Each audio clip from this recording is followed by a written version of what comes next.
So there's this idea in nature education in one tradition that's called Coyote Teaching.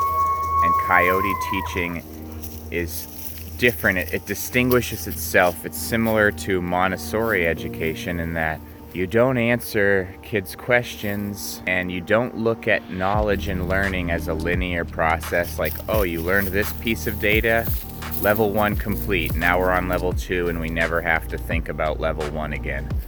Coyote Teaching sees things as cyclical, and it can cycle and deepen throughout the whole period of one's life. The methodology, I guess you could say, is to invoke curiosity without limit.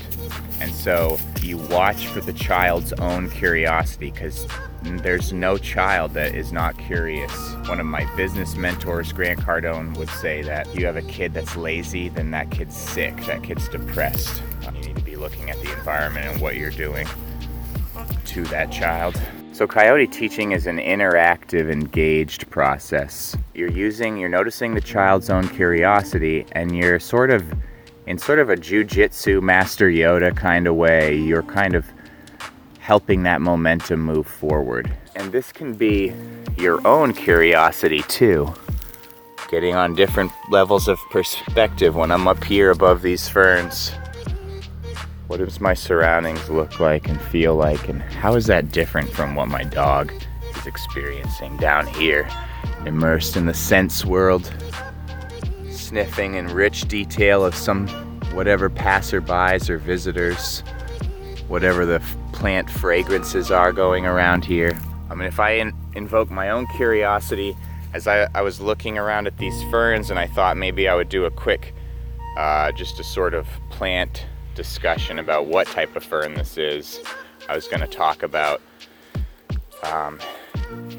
bracken and other related ferns and see if we could figure out what these are. Bracken tend to have one single stem below, and then when they come up they get to a node, and you can see some of these have some weird warps, but they tend to come up to like a triple node. Here's an example. Comes from the bottom, stems into 3. As I looked around at all these bracken tops, I noticed many of them come to premature termination. Any of you guys suffer from premature termination? Am I the only one? But yeah, as I was going up to explain that these bracken ferns split into 3, I just kept noticing, look, another busted off one. And I look around behind me and I see more on the ground. I'm naturally inclined to just assume, oh, some deer came through here and chewed the tops off these. But what does that do if I were to say that, if I was with a child or like a class, and if I were to just say that, like, how much value would that bring the kid? And maybe they'd learn something, and that could still be cool, and it could still open up a trail of curiosity.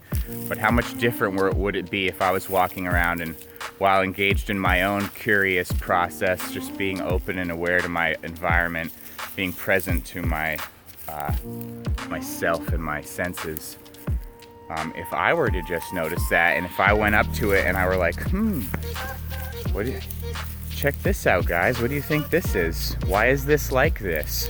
And I'm just using questions. I'm not making any statements. What kind of process and how would that be different from the traditional educational model of, the 1800s Prussian modeled, basically education system designed to create factory workers and soldiers. That's another rant.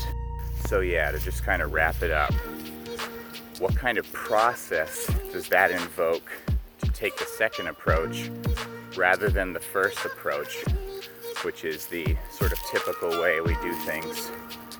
It's probably the way you and I both went through our education system. Memorize data, try to repeat it under pressure, and repeat. Do it over and over, and under the constraint of hourly alarm bells to keep you moving. That methodology was invented.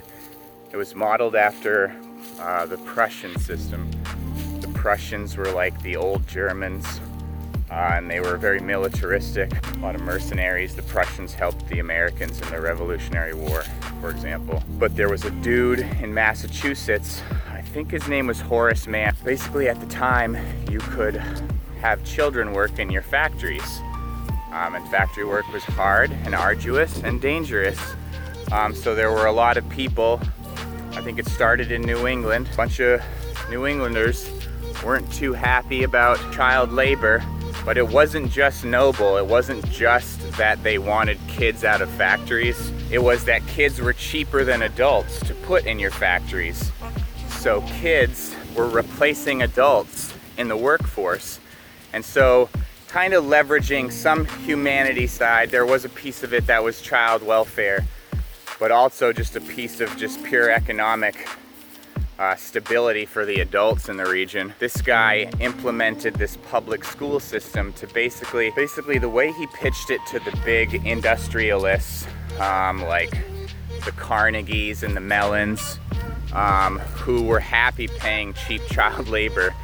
The way he pitched it to them was, let us put these kids in 10, 15 years of primary education, take them out of your factories, and we'll basically make them into the best employees that you can possibly have. And they decided the Prussian system was good for that. They created great soldiers who were disciplined and orderly and followed directions. And that translated very good into factory production. So, side rant. I don't know if I'll include that attached to the end of this one or not, or how many of you I've lost, but that's it. Lesson of the day, coyote education, coyote teaching.